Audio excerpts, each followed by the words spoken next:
All right, what we have to refrain from doing right now is overreacting. It's one game in a 16-game schedule. We're very disappointed in the lack of discipline that we showed, the loss of composure that we showed at times, and just overall not doing a good enough job from a coaching perspective and a player perspective to get the job done.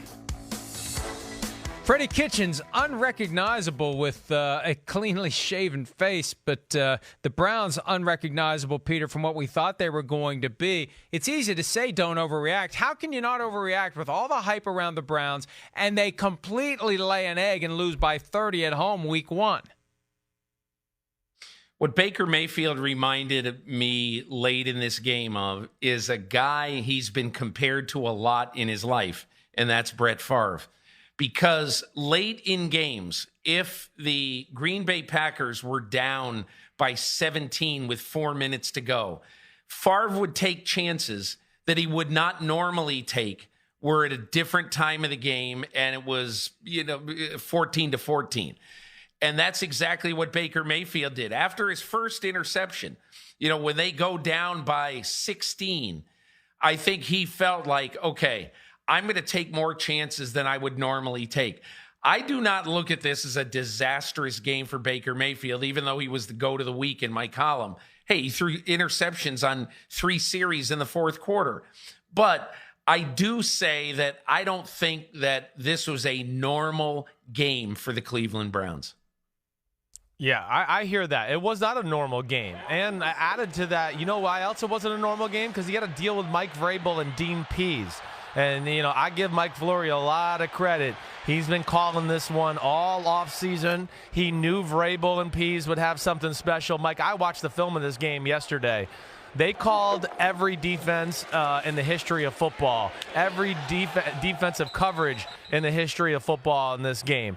And, a lot of people are going to go, well, why aren't all teams going to do that against Cleveland Browns or against any offense? Well, because not every defensive staff can coach all these different defenses that Dean Pease and Mike Vrabel know. They're phenomenal that way. It's why Dean Pease has been one of the best D coordinators in football. So Baker Mayfield certainly didn't have a good day. Let's not forget, though, the game was 15-13 late in the third quarter. And then the defense lets up the parting of the Red Sea screen for a 75-yard touchdown to Derrick Henry. And yes, then Baker Mayfield got a little errant with some throws. But we do got to give credit to a Titans defense that's built very similar to New England's defense. Great secondary, versatile front seven, and a very versatile scheme to go along with that. And we can't forget that Baker Mayfield is still young. And I think he had some things thrown at him in that game that, he's just not as experienced as some other quarterbacks who are 4 or 5 years or later on in their career. And this is the test for the Browns moving forward. How do you deal with days like this? How do you move forward after you have that outcome that just was completely shocking and stunning in light of what everyone expected going in? And if they would lose Monday night to the Jets and fall to 0-2, how do you deal with that? This is what we don't know about Freddie Kitchens, Peter. He never was really groomed to be a head coach. He just kind of fell into the job, and he's going to have to figure these things out on the fly.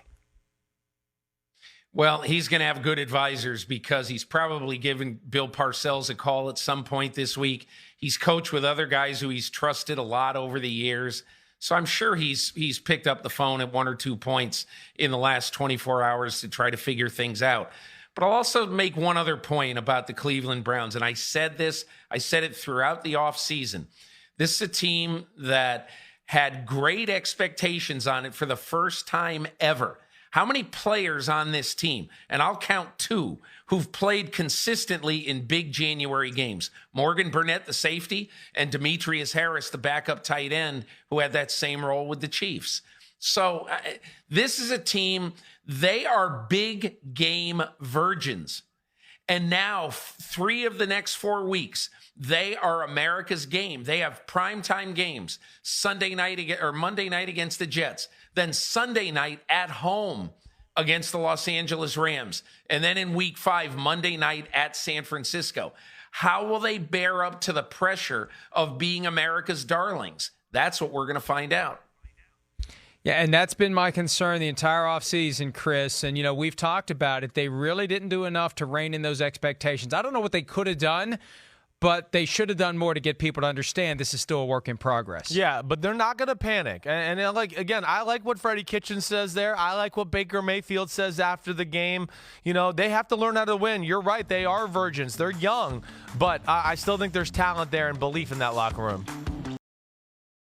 Hi, I'm Mike Tirico, and thanks for watching. Make sure to hit subscribe for the latest news and highlights from NBC Sports.